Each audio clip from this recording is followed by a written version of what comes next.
Indirimbo ikunzwe cyane yahimbwe n'umukobwa wo muri Suwede.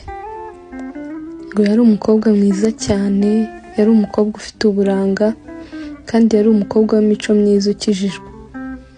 Uretse n'ibyo yari umukobwa warangije amashuri ye y'icyo gihe.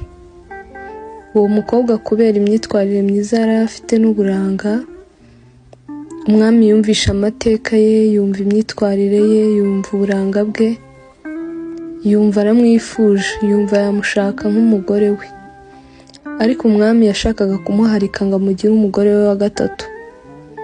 Nuko umwami atumaho abantu be, atuma ibisonga bye kujya kureba uwo mukobwa ngo bamubwire icyo cyifuzo cy'umwami yuko yifuzaga ko yamubera umugore. Ariko bageze mu rugo iwabo basanga umukobwa ari kumwe n'ababyeyi be, ari kumwe n'umuryango we. Nuko babimubwiye bamugejejeho icyifuzo cy'umwami. Watch the full video on YouTube.